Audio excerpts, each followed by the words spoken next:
Baka nilipat lang ninyo kung saan na lugar. Baka reassignment lang. Di ba? Malamangan niya Mr. Maravillas ganun. Parang sa pulis. Tinatanggal bilang provincial commander pero reassignment or floating status.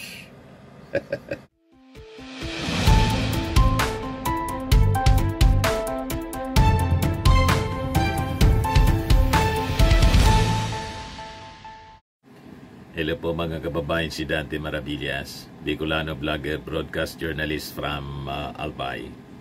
Ang sabi dito sa balita, yung DPWH engineer na nakakasakop doon, in charge doon sa Ampao at nag-collapse na flood control project sa Oriental Mindoro, sinipa na daw, fired. Ayan o, DPWH engineer in collapse flood control project in Oriental Mindoro, fired. Baka nilipat lang ninyo kung saan na lugar. Baka reassignment lang. Di ba? Malamangan niya Mr. Maravillas ganun. Parang sa pulis. Tinatanggal bilang provincial commander pero reassignment or floating status. Di ba? Sabi dito sa balita, the project engineer in all personnel assigned sa nag-collapse na flood control project sa Oriental Mindoro, nirelieve sa kanilang mga duties. O tinanggal nga sa duty lang nila. Sabi yan mga kababayan ni Mimaropa Regional Director Engineer Gerald Pakanan. Sa bagay, sigurado naman po nakasabwat. In charge. Alangan man lumusot yun mga kababayan. Ganong uri ng proyekto. 1 billion pa naman po yung budget po na inubos. Di ba?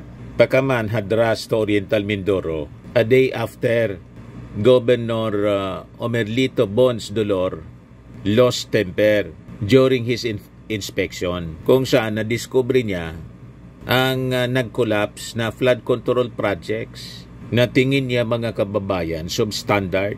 Kahit saan mo tingnan po, talagang substandard. Wala pang baha, nagiba na po dahil lang sa bagsak ng ulan. Sa tama ng ulan. Imagine that. Ulan pa lang yon, wala pang baha. Nagiba na. Kasi nga po, kitang-kita naman po yung yung ebidensya. Kitang-kitang ninakaw po yung pera. Diba? Malinaw po ang ebidensya. Sabi ni Governor Dolor, obvious naman niya. Obvious naman eh. Ano pang i-explain mo dito? Quality, sira. Disenyo, sira. Overpriced. Substandard, kita mo, batong ginamit. Yan din lang naman kinuha. Sa ilog din lang. Oo, at saka kita niya naman ang itsura. Oh. Pag flood control, ibig sabihin, kaya niyang i-control ang flood. Ito walang flood, pero gumuho. Di lalo na kung may flood. Common sense. Wala pang flood. Yung gumuho po, yung likod.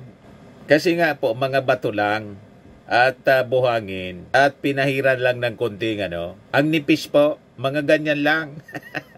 Konting halo ng simento. Malabnaw, mga kababayan. Pure na ampaw yung pakagawa. Wala pang flood. Tama yung sinabi ni Governor Dolor. Flood control niya ito. Dapat kayang kontrolin yung flood. Ay wala pang flood. Umulan pa lang. Tumuho na. Ayan matindi. Nakita niyo ba yun yung tabing kung gaano kanipis? Sa lahat pa nang nakita ko itong pinakamanipis. Matindi.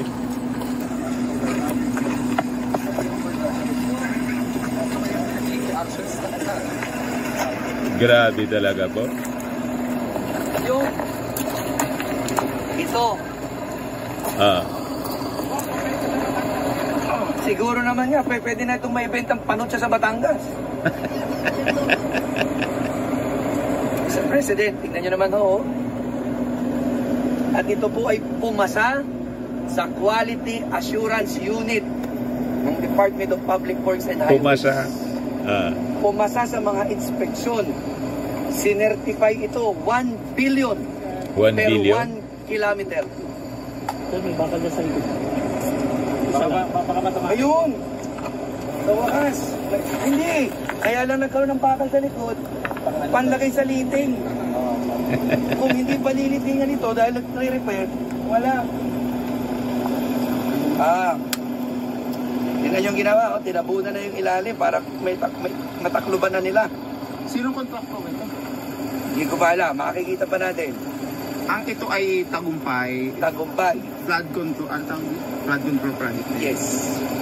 Gaano kahaba po ito? Mahaba to. Ito ang pinakamahaba. At ito ang pinaka-original. 2023, pupuntahan natin. At hindi po. Yan.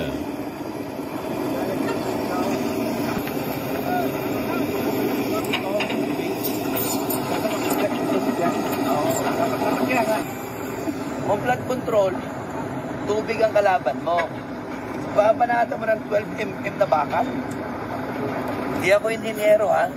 Ito kasi. Pero hindi yan tama. Ikalawa, tingnan nyo. Yung mga cross section niya na nilalagyan ng Napakaliliit na bakal, oh. every 60 meters. Parang mga alamri lang po. Yeah, centimeter. Dapat yan. 1 lang ng 1 ang paglalalam ng ganyan. Paano hindi bibitap? Wala ko idea. Hindi mo ba makakita ang seat pile hanggang ngayon eh. Ito'y kalsada. Kalsada and yet sira. Hindi ko rin may paliwanag ito. Ayan, laman loob. Walang bakal. Paano titino? Kita nyo. Nakaka na ang itsurang ito 1 billion per 1 kilometer. Galit-galitan po yung regional director ng DPWH. Tinanggal, mga kababayan, yung project engineer po. Yung sabi dito, the Department of Public Works and Highways fact-finding team is still investigating the project even with the firing of the engineer. Sabi ni Director Engineer Gerald Pacanan, para po maging transparent, ang ilalagay ko po dito bagong engineer, bagong mga tao para po maiwasan kung mayroon man collusion o nag-usap-usap ang kontraktor at yung engineer. Siyempre, nag-usap-usap sa buhatan yan para tumiba sa SOP. Doon pa lang sa pag-implement, ang kalakaran po, pagka-award pa lang ng kontrata, may advance na kaagad, una sa politiko. Kung sino yung nag-insert ng budget niyan, una na, may paunang bayad na. Ganyan po ang style. Tapos siyempre, pati do yung district engineer or project engineer. Kasama dyan yung district engineer at malamang kasama yung director. Ngayon lang, nagkakabukingan na ngayon, nagmamaang-maangan sila. Ganon ang sabuatan, alangan man wala. Kaya nga yan, mga taong yan, mga kababayan, dapat sinasa ilalim sa lifestyle check. Yung mga salin yan, dapat ipaimbestiga. Kasi, pag tiningnan ninyo po, ang salin yan, mga assets niyan, mga kababayan, mga properties, marami tayong kilala na ganyan, nagtatrabaho sa gobyerno, lalo sa DPWH. Ang yaman-yaman po, hindi match sa kanyang, salary, and other benefits, yung mga legal sources ng income, hindi match ang lifestyle niya sa kanyang sweldo at mga properties. Yan ang katotohanan dyan, mga kababayan. Pacanan also apologized to Governor Dolor for the incident which the construction company's guard tried to block the governor's inspection.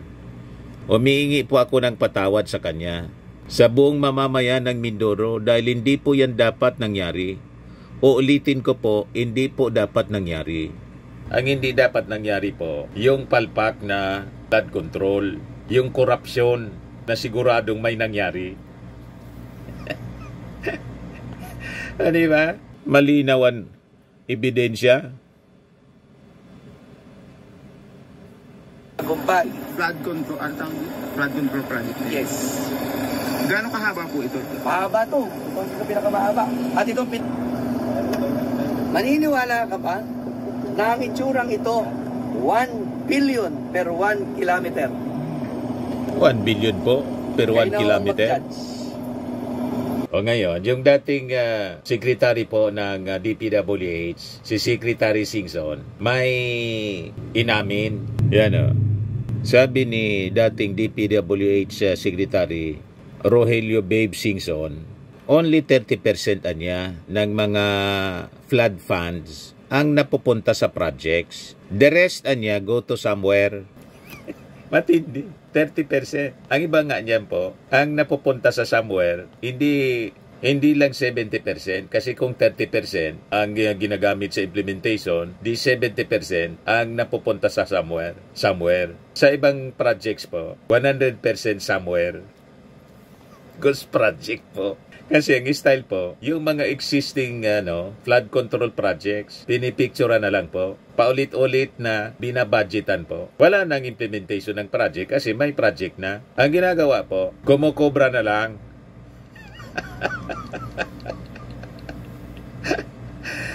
You see? Ganon. Yan ang sabi niya. Former Public Works Secretary Rogelio Babe Singson said billions of pesos earmarked for flood control projects failed to reach actual construction, with much of the funding going elsewhere. If only 30% are going to the project, 12% are going to the contractor's income. The rest go somewhere. Madaling sabi, yung kita ng construction firm, 12% lang. So admission of the truth. O ngayon, kung ito ang kalakaran, ibig bang sabihin, nung panahon niya, panahon ni Pinoy, siya yung secretary, ganun din yung nangyayari. Kasi hindi man po na-address yung problema. Ang daming mga flood control projects sa previous administrations din. Hindi man nasolusyonan yung ating mga pagbabaha sa ating bansa. Lalo pang lumala. So madaling sabi, habang nire-reveal niya ito, malamang nangyayari din sa panahon niya. O di ba po? So ang ibig bang sabihin, tinolerate niya? Yan ang tanong, mga kababayan. Kaya talagang kailangan yung malalimang investigasyon and audit.